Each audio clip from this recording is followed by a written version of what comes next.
Bam! Hi, everybody. I'm Rayceen Pendarvis, and I'm here with That's great.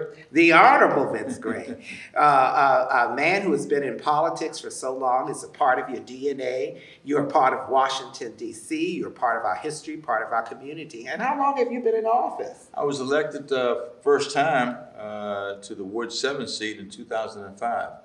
2 years after that, I then was elected to be the chair of the council of the District of Columbia. 4 years after that, I was elected mayor of the District of Columbia.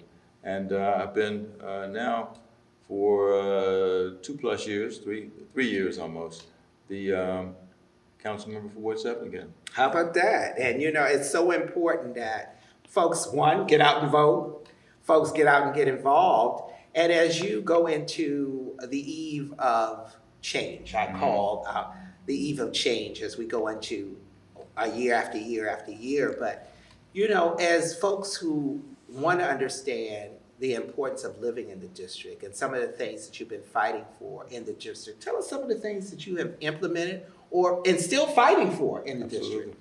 Well, first of all, I absolutely love the District of Columbia. I was born and raised in the city. I went to the public schools of the District of Columbia. Then I went to George Washington University for undergraduate and graduate school. So I am an absolute dyed-in-the-wool homie. And the things that are really important to me now, first of all, beginning with healthcare. We have areas of the city that really have no healthcare system at all.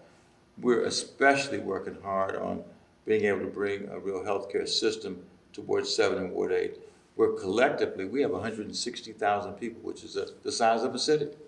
And we don't have, we don't have any urgent care centers, not one, in either Ward 7 or Ward 8. We're trying to rebuild the hospital. We're committed to building a new hospital. When I was mayor, I had in the budget before I left office $336 million in the budget to be able to build a brand new hospital. And soon after I left the office, the money evaporated into the ether. But when I came back, and so many people said, well, why did you want to come back to this? I said, well, because there's so many things left to be done in our great city. So I worked hard, even though the money was essentially gone, with $96 million left, which I said to people that you couldn't even build a new hospital out of Lego blocks with what was left. But we've gotten it back up now, Rayceen, to $325.6 million, which is enough to build a new hospital. And we're working hard to be able to get it built on the grounds of St. Elizabeth's. And then it will be available to everybody who lives in Ward 6, Ward 7, Ward 8, and then people who live in Ward 6 who want to come over and receive those services. That's so important. That's so important. And people, as we are lifelong Washingtonians, folks didn't realize the importance of DC General. Right. And what that did for folks, and how at one point they had the best trauma center across the country. That's right. And it was something I relished in talking about, being a resident of the District of Columbia. If I got shot, take me to DC General.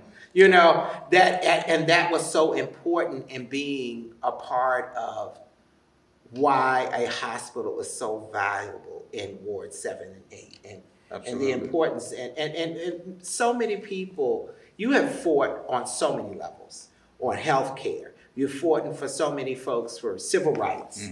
And you've fought, and you have been an ally for LGBT rights. Absolutely. You have been on the forefront of LGBT rights and an ally when it wasn't fashionable. Absolutely. And it is so important that folks, we need allies all across the country, and we need people who are going to stand for everyone. And I'm proud to be able to do that. I have fought so hard to make sure that we have the kinds of rights being afforded to people that they deserve, and that everybody deserves to have their rights observed, and should have people stand up to fight for those rights, which I am absolutely proud to be able to do, Rayceen. And I'm going to continue to do that as much as I possibly can. We're fighting also for grocery stores. We have so few grocery stores, full-service grocery stores, that are available to people who live in Ward 7 and Ward 8. And in addition to fighting for health care, we're also fighting to be able to make sure we continue to have strong education programs in the city. I'm really proud of our early education programs. I created, as mayor, the first in the nation universal pre-kindergarten program. Every one of our 3 and 4 year olds in the District of Columbia can go to school. If their family wants them to go to school, which virtually every family does, of course, they can go without any cost. How about that? And that's so important. And people who want to do more and care more about the city, such as yourself, how can they contribute to your campaign and how can they follow you? Well, they can follow us on our website, which is vincegray2020.com. And then we've got social media, which is Vince Gray 2020, also kind of keeping it consistent. How about that? And that's important. So you can contribute, you can donate, and you can follow. And remember, thank you for following us. Thank you for listening. And most of all, thank you for watching.